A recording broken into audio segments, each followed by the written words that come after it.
Welcome to the Military Wallet. I'm here with Dane Gibson. Dane is an Army veteran, a realtor, a property manager, and a host of A Dose of Dane on YouTube. That's so it. welcome Yeah. to the show, Dane. Thank you for having me. I've never been to Missouri before. It was hotter when I landed than I expected it to be, but I'm extremely grateful and glad to be here. Wonderful. Yeah, it's a little warm today, but that's okay. You've got a great story, and we're going to talk a little bit about that, about your journey from the military, your transition out of the military, some of the challenges that you had along the way, and the things you've learned that you want to share with everybody. So I'd love to dive in, and I want you to run with this and just share your story and what you have for the military community. Okay, so I joined the Army, active duty Army. I was 13 Papa, field artillery, and I joined in 2012, and I got out in 2015, so 3 years of active duty. My first duty station was South Korea, Camp Casey, South Korea. My next 2 years after that were Fort Hood, Texas, and we were in Korea. We were what we call the QRF, the Quick Reaction Force, and so we were very tied to our post. We had a lot of a higher responsibility than most there, which kind of affected the beginning of my service and started as a catalyst for a lot of things that were to come in my life. Texas was really good, a little bit more freedom. I always say that if I was going to live anywhere in the U.S. other than Virginia, it would be Texas. I think it was an hour south or north of Austin. And have you ever been to Austin, Texas? I have done, yeah. It was amazing. And Yeah. it's called the live music capital of the world for a good reason. So I fell in love with it. I got out of the military. I struggled with the transition. I did a little bit of college. I did a little bit of world travel. I jumped around from job to job without really knowing who I was or what I wanted to do. Finally landed in real estate, which was something that my family's been involved in since I was a little kid, which I sort of flourished in, but also hit some of the most toughest times of my life in the middle of this real estate business. I just hit 2 years sober. So I was a functioning alcoholic for a long time. I dabbled in and became addicted to a lot of things, behaviors, habits, activities that are not good for humans. And through finding, or him finding me, me finding him, Jesus, he has completely, radically changed me and my life in a way that has it's changed everything, including business, including my self-image, including my self-worth. And so, I mean, that's a high-level overview that I'd love to dive into. Yeah, so lots to unpack there, and thank you for sharing your story. So we were talking a little bit about your time in Korea, and you mentioned that because you guys were essentially on call, you couldn't travel and explore the peninsula as often as you wish you would have been able to, that you guys found other ways to make your own entertainment, and that kind of normalized things for you a little bit. You want to talk a little bit about that and how that you carried that with you after you left Korea? Yeah, absolutely. And so I do think that, so I mean, I say I was an alcoholic, and a lot of people would actually say that I am an alcoholic, but I think that if knowing Jesus the way that I do, I am no longer now who I used to be. So I always say that I was an alcoholic. Yeah. But I think that in Korea, that's sort of where it began. And as this combat MOS, as the QRF, we could not travel and enjoy Korea and explore Korea the way that a lot of people could. So we were very tied to our post. We slept above the motor pool, so you lived at work, you slept at work, you never left work. And so really the only way for us to have fun, it felt like at the time, was to drink. And so after work, on the weekends, that's sort of what fun looked like.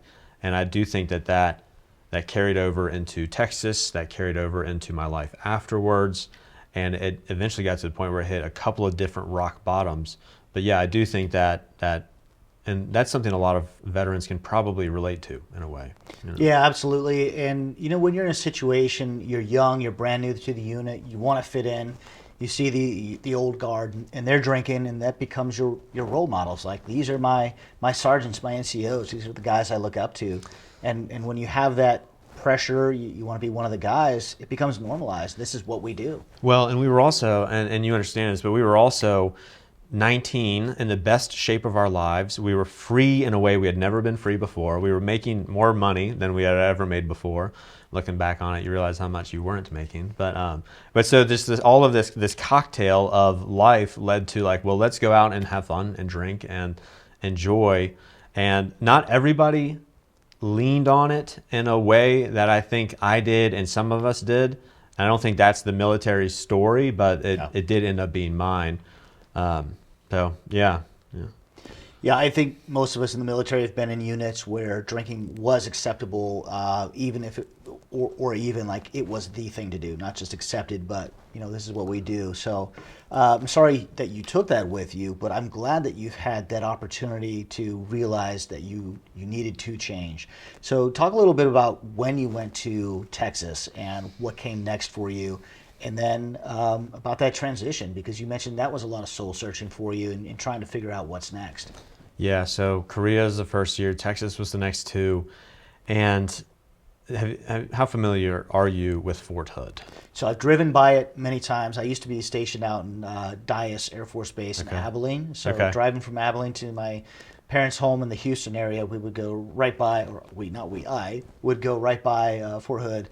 So I've been back and forth through it. I'm familiar with the general area, but not the base itself. Are you familiar with the nickname that they have for it? Go ahead and share it with us. They call it the black hole. And there's a really good reason for that. And I hope that I don't like catch flack for saying this. But it's one of I think it is the largest military base in the U.S. And so you throw all of those people there into one spot, and it's easy to get lost in the shuffle and become just another number or person, and it's sort of a black hole in ways. But so that was the next duty station for 2 years. Again, we were young and lived at work. There wasn't much of a balance there. And I think when you get to the point in the military where you're more of an NCO and you can have off-base housing, you have a bit of a separation from work in a very healthy way. I think that separation wasn't there for a lot of the junior enlisted. And so we would still go out, we would still have fun, and we could explore more. We could go to Austin, we can go to San Antonio Riverwalk. But like for me, alcohol followed everywhere I went. It was still part of the fun. It was still something that I leaned on in ways that were unhealthy. And so, I had a good time in the military. I learned a lot of really good skills and traits and qualities that carry over into real estate, into the business world. So there's a lot of good that came from it, and there was some bad as well. Yeah, no, that's fair. I lived in the barracks for the first few years of my military career, and drinking was just part of the life. It was accepted. It was normalized. It was something that people did. But that impacts everybody differently, and some people can turn it on and off, and some people don't have that. Some people don't have that, and that was my problem. I say that I didn't have an off switch. And so if I did start to drink, and it didn't start out this way, but it ended up this way, that if I started to drink, I would not stop until I blacked out. And that caused problems. Were you enlisted or commissioned? So I've done both. Okay. On active duty, I served for 6.5 years. I was enlisted. I got out. I was out for 8.5. Okay. Then I joined the that's Guard. right. Yeah, and then I did some time enlisted, and then I commissioned 8 years ago. So I've done a little bit of both. Understand both sides of the coin. I did, yeah. When you were enlisted and living in the barracks, what did you get out as? What was your rank? So when I left the barracks itself? No, when you left the enlisted side for that first 6.5 years. Staff sergeant. So E5 for those in the other branches. Okay. Yep. All right. And what was your experience like in the barracks? How did that? Yeah, so it was good from the sense that I was close to work. I could go do whatever I needed to do. Everything was on base. I was stationed in England, so at that time, moving off base, you needed to be a certain rank. Sure. And I didn't have that. And it was just more convenient not having to deal with paying for things in pounds and having a lease in another country and all of that. Barracks made the most sense. It made the most sense, and that's all I was legally able to do by their permission. But in terms of like drinking and partying, like the parties would start on Thursday and they would end on Sunday, usually. But then there's other stuff during the week if somebody's got a going away or random Tuesday, whatever. You're just kind of there. So it was sort of part of the culture still. It absolutely was. And then drinking age, because we're in England, it's the law of the land. So as long as you were, I think drinking age there might be 16. 16? Yeah, I think for us, we were all 18 and up. So we could all drink. We could go to the drink on base. We could buy stuff at the BX, go to pubs, yeah. Yeah, so I loved Korea as a duty station, and there's so much good to say about Korea: the food, the culture, the people, the land, all of it, the traditions, the history. But I am in love with England or Europe in general, and yeah. so I mean that's a pretty good duty station as well. It was great for a first assignment. Loved it. And then I came back to the States. That's when I moved off base, got an apartment. Yeah, But still, I was in operations. I was aircraft maintenance. I did which not is, know. Okay. Tied to operations, which means we had high ops tempo. We were deployed a lot. Work hard, play hard is the military way. Yes, So, it is. Yeah. so I'm familiar with a lot of that. So after Texas, you left Fort Hood, and so you got family back east. Did you immediately move back there? You mentioned college and travel. Yeah, so I did, and I'm piecing it all together. So I left the service, Fort Hood, and then I immediately went back home, lived with my parents. So I got out in 2015, so I was approximately 23 at this time, and so still a child in many ways. And went back home, lived with the family. I had two buddies that ETS'd at the exact same time as me, and they were going to college in Texas.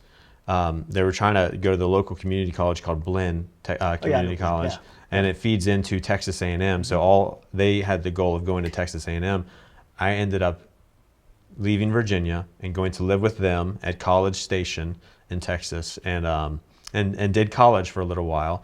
And man, if I thought that I drank a lot in the military, it turns out there's an opportunity to drink even more in college.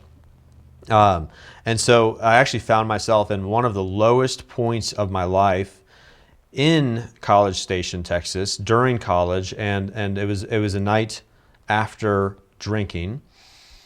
And it was the dark stuff. And so everybody has kind of those quirks where the different colored liquor affects you differently. If I touched the dark stuff, then it did dark stuff to me. No pun intended. But I woke up the next morning and I was just so ill. I was so sick. I was so hungover. I couldn't even keep water down. And mentally, physically, I was in one of the lowest places of my life. And the thought came to me, I mean, this is miserable. I cannot keep doing this. And like one of the best options right now would probably just be to end it. And so I found myself with my gun in my hand and was thinking about killing myself, and just kind of sat there thinking about it for 5-10 minutes, and then found myself terrified because you don't want to do that. So I use water as a tool to pause and not get emotional. Bear with me. So I found myself sitting there for 5 or 10 minutes thinking about that, realized that, I mean, that's not the move. Yeah. And so called the police, called 911 on myself, and told them I was thinking of hurting myself. So they came and got me, took me to the hospital, spent days there, took the shoelaces, took the belt, all of that stuff.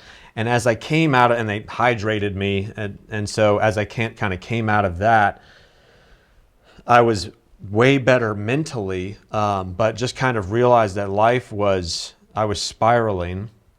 So left college, went back home to Virginia, and hopped around from job to job. I mean, I can keep expanding on that. I did end up traveling to Europe. I did walk the Camino de Santiago. I mean, I kind of got to the point where I was like, I need to get away from everything.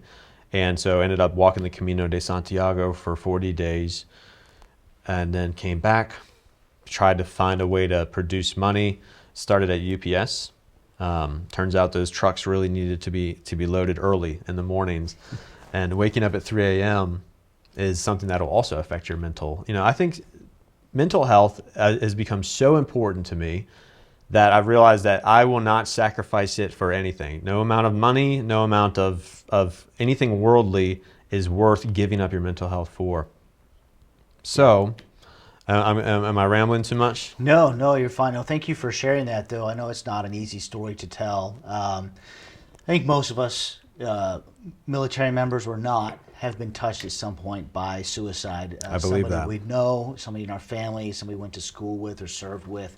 It is something that it needs to be talked about. The less stigma there is around it, the more likely people are to make that phone call. And I'm glad you did. I'm getting emotional too because I know several people who've taken their lives, and you always sit back and wonder what could I have done. And the fact that you are sitting here is a testament that there is something on the other side, of that darkness.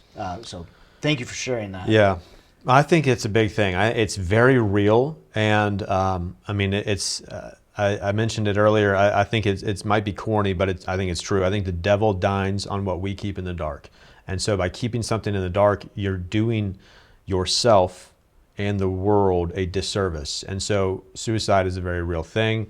It affects a lot of people, especially military members, service members, and so I think we need to talk about it and normalize it more. And so thank you for saying that, and I'm sorry for whatever your experiences are with it. I'm sorry that you've had to go through that. It's just, it's a reality that many people face, and we hope that fewer people have to deal with that going forward. Sure. So you mentioned going on the Camino Santiago, which I've heard is an amazing experience. I hope it was enlightening for you. In many ways. Good. So after that, I take it you moved back to Virginia at that point? Lived at home permanently with the folks, yeah. Good. Do you want to talk a little bit about that journey? I think there gets to be a point in every man's life when you are too old to be living at home. That's fair. And I probably stayed a little bit longer than I should have. I bought my first home, and I'm going to bring it full circle back to answer your question. But so I bought my first home at the age of 30. And so I lived with my folks pretty much until the age of 30. So from about 24 to 30 was living at home relatively full time. And so in that 6 years, the beginning of the 6 years, I didn't know how, and this is something a lot of military members can relate to, how does field artillery translate to the civilian world? I mean, what am I supposed to do with that experience? I mean, the answer was basically nothing. And so, I mean, you had a lot of discipline, you had a lot of integrity and work ethic and a lot of good that came from it, but not a lot of direct skills to help. So I literally had to just go out into the world and like find what I'm good at. And for me, it ended up being interacting with people, and which kind of translated into a sales world.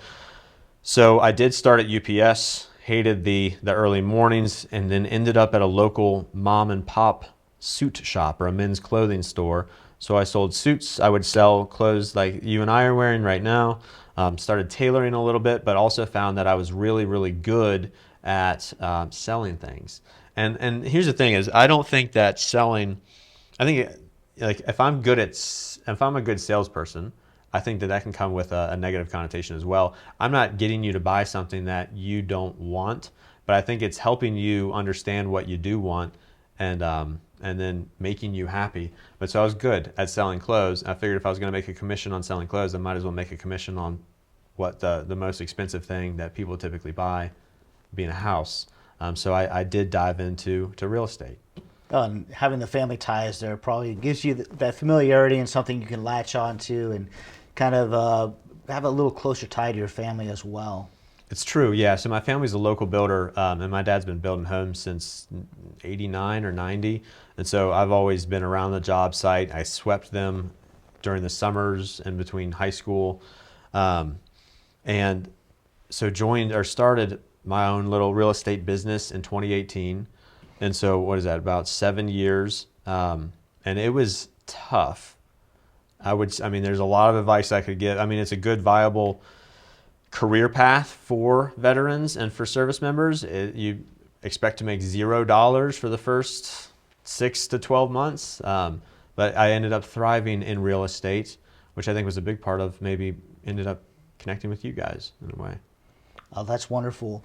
In terms of your transition from the military, you mentioned the struggles you had trying to figure out how to translate your military experience to civilian experience, and that is a huge thing that I don't want to say every veteran struggles with, but many. I'm sure many do. Most probably do. Well, for me, I was an aircraft maintainer, so I turn wrenches, which is fine. It's a good job. The planes have to fly, and you can do that on the civilian sector. I mean, there are certifications. You can go work at any airport.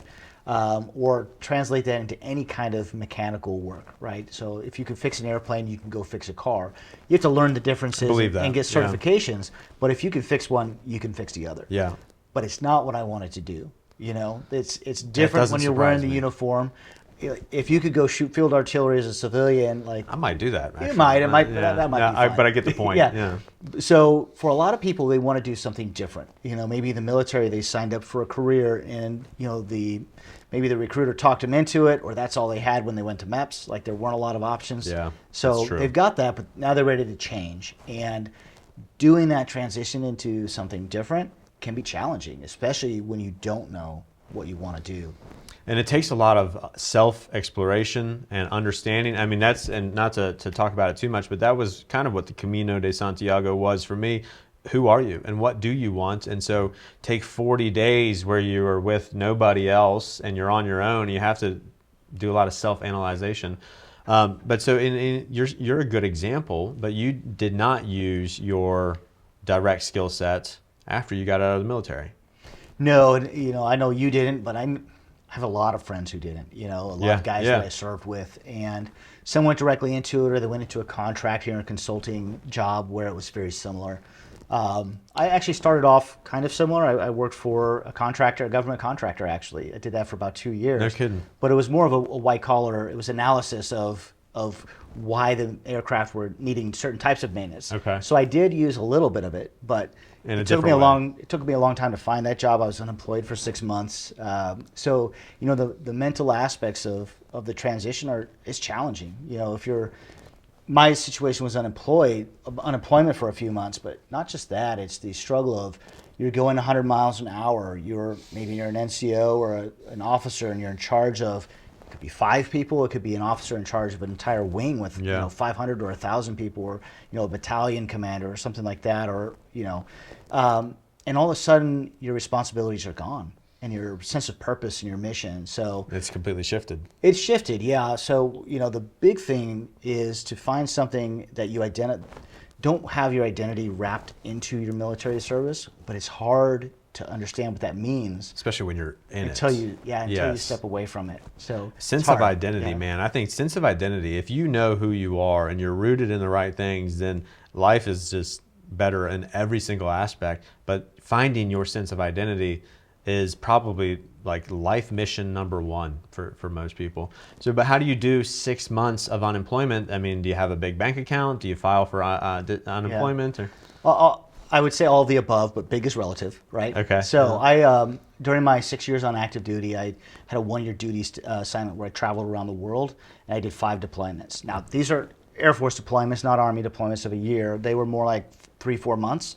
But when you go into those tax-exempt zones 5 times, you're saving a lot of money. Sure, yeah. So I had a solid nest egg when I separated, and I had unemployment benefits for that time. So that helped bridge that gap. So financially, like I was fine. I was taking care of everything. I had a very small car payment. Well, that's it. So live beneath your means too, which is a huge lesson. Yeah. So like the financial aspects that I didn't struggle with, I struggled with the sense of identity. What is my purpose? What am I going to accomplish? What's next for me? Yeah. And to make it easier, I traveled halfway across the country and got married right away. So. And how is that going? Well, no, it's great now, but and that was fine. But that first conversation with your in-laws was like, "Hi, I'm going to marry your daughter. I'm unemployed." Yeah. They were very gracious and welcomed me into their family. You couldn't ask for anything better. That's awesome.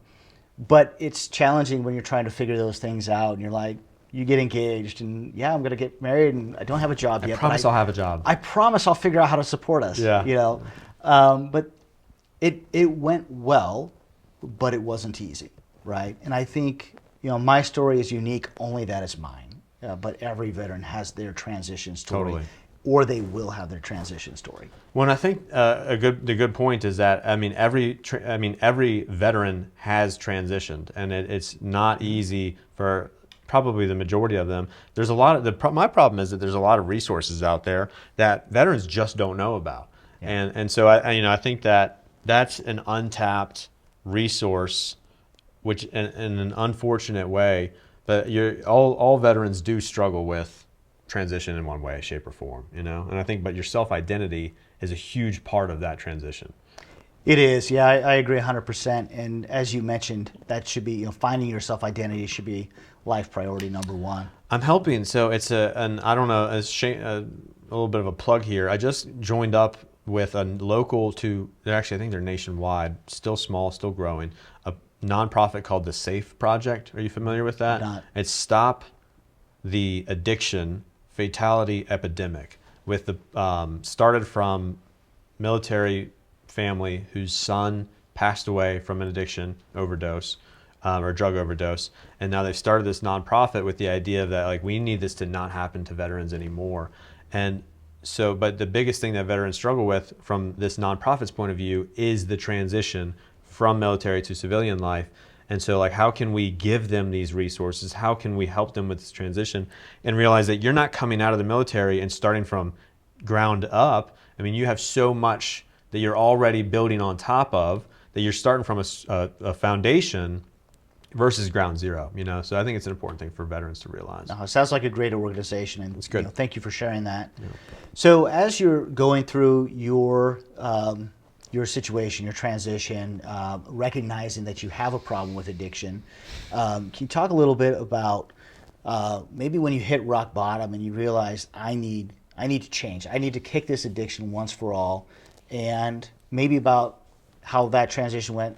Did real estate play a part of that, or where were you in your personal life? Just kind of tell that story a little bit. So I started real estate in 2018, and I hit rock bottom in about, I think 21 or 22, the fall of 21.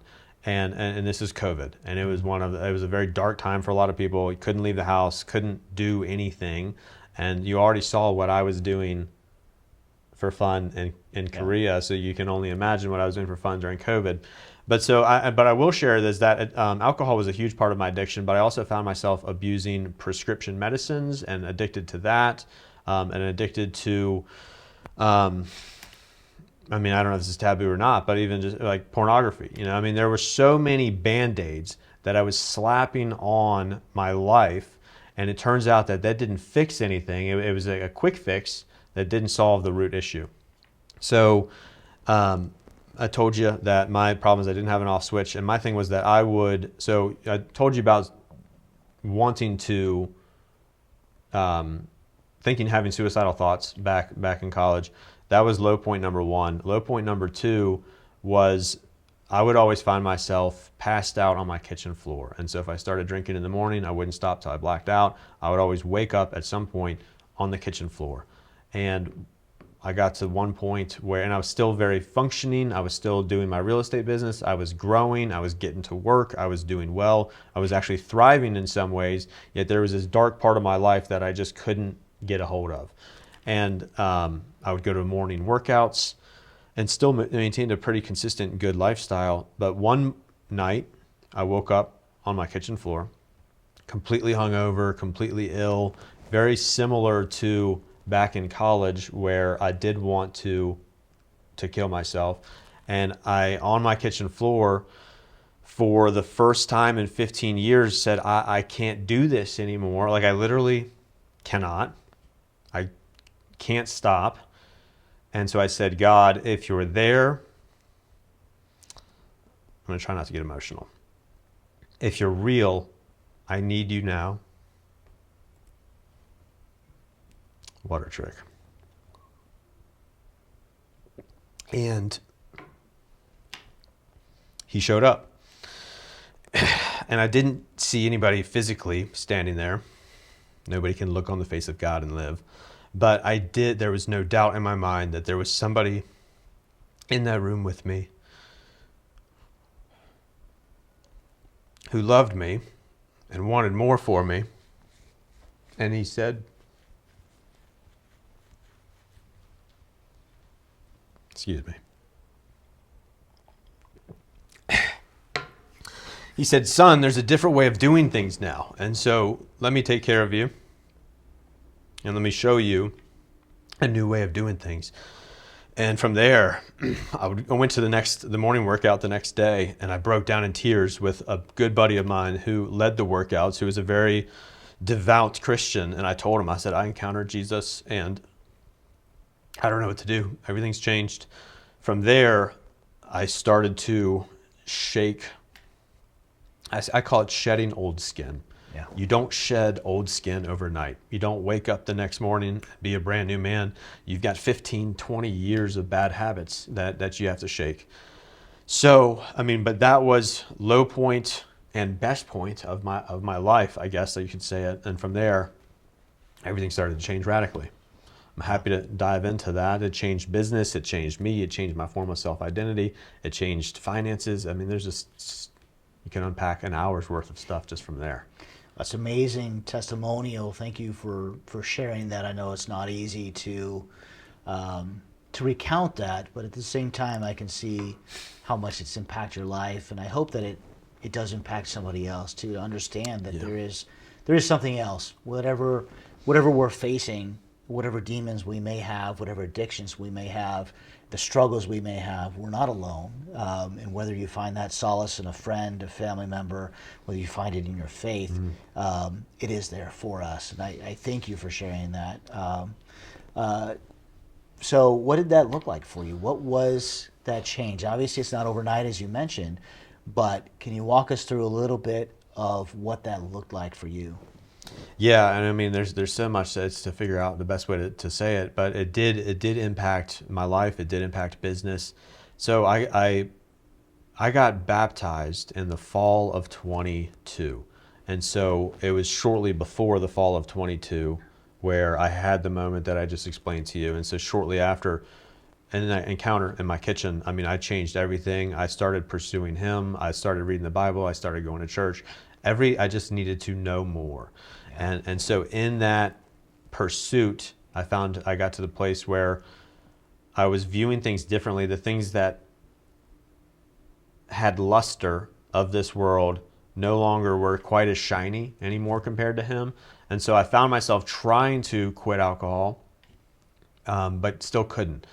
I think in the world of real estate, veterans beware that there's alcohol can still be a big part of the real estate world, happy hours, networking. And so I found that still surrounded me, yet I didn't want it anymore. It wasn't as appealing to me anymore.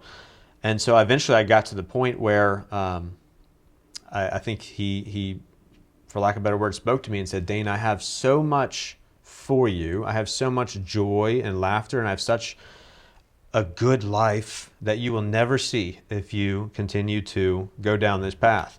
And it was at that moment, August 10th of 2022, where that was the last day I ever drank alcohol. So August 11th, 2023. So it took me, and this is a long way of saying it took me about a year from baptism to stopping alcohol. And so it can take a long time to shed these old bad habits. But so much has changed. If we were to tie it into the world of real estate, I got a good story for you. Kind of. But so I was doing very well in the world of real estate. The first year I made $0. Second year I made $30,000. And then the third year I made $100,000. And so for someone in their mid-20s, it was doing decent. Then I started following God, and I found that all of my money, all of my revenue that I've been making, all of my efforts stopped producing anything. And so I got to the point where I was 3 months away from not being able to pay my mortgage. And I was doing like all of these activities that had got me doing well in real estate, all of the dialing for dollars, all of the open houses, all of the asking for referrals, everything I was doing to get to making $100,000 stopped producing money to the point where I was not going to be able to pay my mortgage in 3 years. And I said, God, like, I'm following you now. Isn't life supposed to be better? Like, aren't I supposed to make more money now that you're... And so I got to that point where 3 months away from not being able to pay a mortgage, and I'd never wore out the floor on my bedroom more. I never prayed more. I never leaned on Him more. And I never said, well, like, clearly I cannot do this on my own. So, like, help me. And night after night. And then I got to the point where He gave me a deal, and I got a paycheck. And then He gave me one more. And the lesson in all of this was, Dane, you used to build your identity on how much you made, what your bank account looked like. And look how quickly that can crumble. If that's how you base your identity or your self-worth, then you're not on a firm foundation. And so then He showed me that it's not the money that you need, but it's me. And so each little deal, each paycheck, each morsel of food comes directly from the Father. So there's just a million different ways life has changed. And I don't even remember your original question at this point. Sometimes the question doesn't matter; it's the story that matters, and your story has been very powerful. And I appreciate that story and sharing there, because we've been talking multiple times about how we tie our identity, self-identity, and whether you're tying it to something that's external, to the military or to your job, or in this case, how much money you're earning. There is something more, and we need to find that, whether that comes through faith or internally or something else. But it needs to be something that's intrinsic to us. Right? And you need to be rooted in it, and it needs to be firm. And so, like, not only was I basing my self-worth off of income earned, bank account, but also how hard I worked. And what I found was that, especially in the world of real estate, there's always somebody who works harder, And so if that's how you get your value, well, now you're less valuable than that person, and that doesn't add up. And so I think life can try to convince you that your self-worth is based on a lot of worldly things, and I think we all need more than that, Yeah, very powerful. So you reached that point, and you found that by putting your faith in God, you were able to kind of recalibrate, have a new vector. 100%. And that's been very powerful for you. Where do you find yourself now, and how have things changed for you? Well, yeah, they have shifted drastically. And so, my focus has shifted as well, less on business, more on Him. And so that doesn't change. So I think a good way of putting it, what is on the highest hill in your life, And so and I think the answer is Him. That doesn't mean that business, career, family, friends, exercise, those all have a place on the hill. There just shouldn't be your highest point. But so business is something that has come down a notch, and I've even been earning less in some ways than before I started following God, but my happiness and sustainability is astronomically higher, and I've seen Him open up doors and opportunities to real estate ventures in a way that's sustainable. Property management is a good one. So I fought property management for tooth and nail for the first 5 years because of all the work that it would take, and all the a lot of work for a little bit of money, which is in some ways true.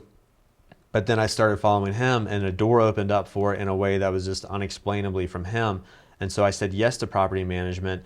And so now, and throughout the tumultuous real estate market of 2022, of 2020, COVID and all that, property management has offered a way of sustainability. You know what you're going to make each month without having to sell a home, and then you sell 2, 3, 4, 5 homes, and it's icing on top of the cake. So anyways, I do not work. This is something that I think Europeans and Americans get a little different sometimes, and you may work to live to work. Yes, and so I no longer live to work, but I do work in order to live, and so that's expanded into a lot of ways in real estate. We can go into that if you think it's a good time for it. Yeah, and I agree with you. The European way of life, and I noticed that when I was stationed in England and the times I've traveled over there, it's very much Americans live to work, Europeans work to live. Correct. To afford taking their holidays and their vacations. And it's interesting how much community you see in a lot of European places where people are just out and about and spending time with each other. And it's good. It's very refreshing, and I loved just being in Europe and being around that very much so. So yeah, this is a good time to talk a little bit about your transition into real estate. I think there's a lot of opportunity for veterans, and especially what I keyed in on when you're talking about property management, and I'm thinking about SOPs, especially like Army and Air Force. You have your checklists. This is how we do things, and I know property management is very much checklist oriented when you're talking about moving people in, moving them out, the inspections, and who to call. And love to hear how your military training helped you? Obviously, you have some background in real estate with your family, but little bit. did you find other things with your military training that helped you with this career change? Yes, and so what I will say, and just so you know, like what I do, and I'll bring it full circle back to your question. But so, in the world of real estate, I help buyers and sellers, friends, family, referrals. I also do property management, and so manage about 30 rental properties for a local company, and that portfolio is growing. And then my family's a small local builder, so we purchase land, develop it, build from the ground up. And so it's a lot of like different eggs in different baskets. But so, I mean, I think the military, it's a very tough business to get into. And I think the military service will greatly, help be able to pull yourself up from your bootstraps or your laces and start from a business from nothing, And so, I mean, who's better equipped to tough something out than a military veteran?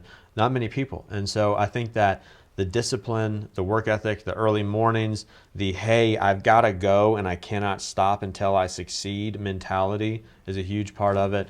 So I think that it would be a very good career path for a lot of military members if you're prepared to not make a lot of money, to give up your weekends and your holidays, to kind of sacrifice a lot to build all of that. Yeah, sometimes it does take that sacrifice. I'm sure you can understand. Yeah. Yeah, I had a similar experience, although mine was like digital real estate. I started websites, and there are some correlations there where you have managing properties or having a rental income. Maybe you have some rental properties. I had websites that earned money, but it was the same thing. I started off, made nothing for the first almost year, Yeah. and then slowly made money there. It's the same correlation, right? It's why you have a lot of veterans who are going to go out and start businesses or buy into a franchise, and many veterans are very successful with that because of all those strengths that you mentioned. That Totally. That won't give up attitude. I have my eye on the target. This is my mission. Not I'm gonna going to stop. succeed. Yeah, the ability to just figure things out, because like how often do you go in the field with a mission but no clear direction? That's true, and yeah, you have to be quick on your feet. Yeah, you it's have to problem adapt. solving. Yeah, Problem solving. yeah, and so I don't know if you call those soft skills or hard skills, but I mean I do think that the military sets us up in a lot of really good ways to tackle life, and so like whatever you choose to do, I do think that veterans are well set up to do it. Unfortunately, a lot of them don't see it that way. And so, yeah, I don't know if you consider them, I guess hard skills would be turning the wrench. I think the soft skills are more of the internal discipline and work ethic.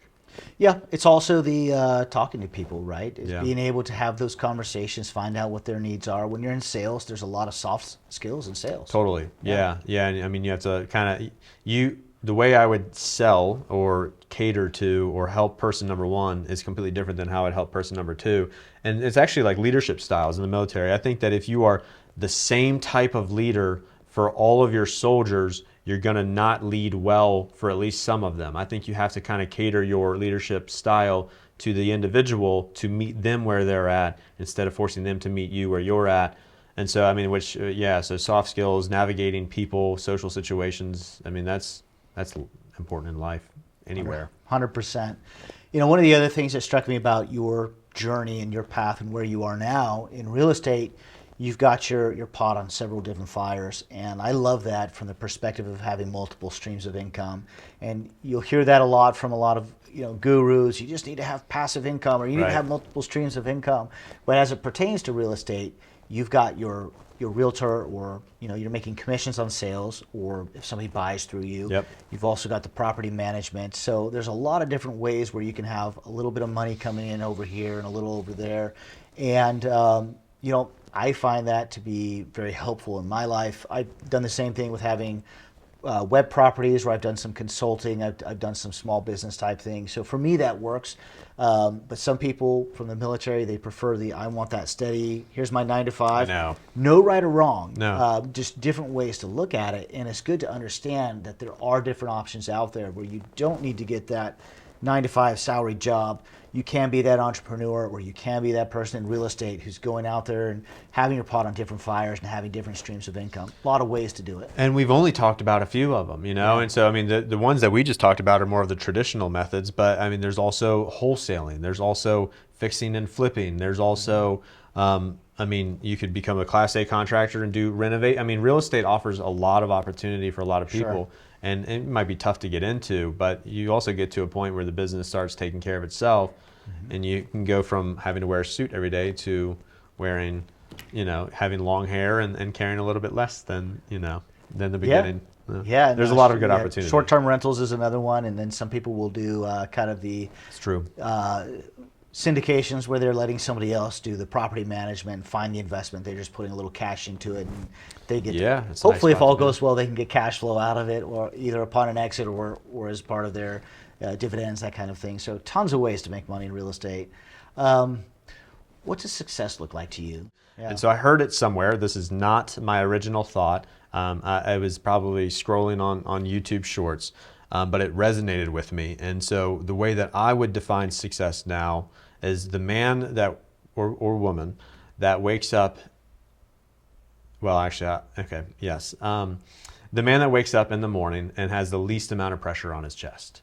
And Okay. so, I Yeah. mean, life can create a lot of pressure, a lot of weight, and finances and family, and how do you provide? And so, but I think to sum it all up, or a bird's eye view, the man that wakes up in the morning with the least amount of pressure on his chest.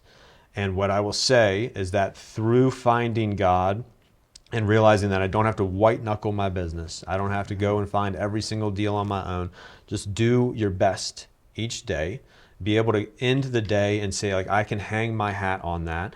And then it's out of your hands, and He will provide for you. He will take care of you. You don't have to worry about what you're going to eat or what you're going to wear.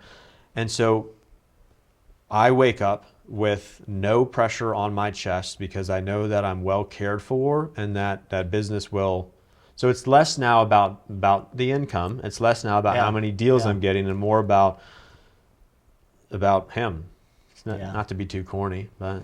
No, that's great. You're not putting somebody else's external measures on your success. You're defining it by how you're living your life. Yeah. But I also, I think that you do have to work really hard. I do think you have to do your best. You have to be a good steward. I think you need massive financial discipline. In the world of real estate, if you don't know when your next paycheck is coming, then you better have a savings account. But I do think there's a lot of, I don't think you should have all of your eggs in one basket, because if that dries up, then where are you? So I think that you need to help, if you're going to do real estate, find the little niches that work best for you, help buyers and sellers. That's more traditional. That's how people get started.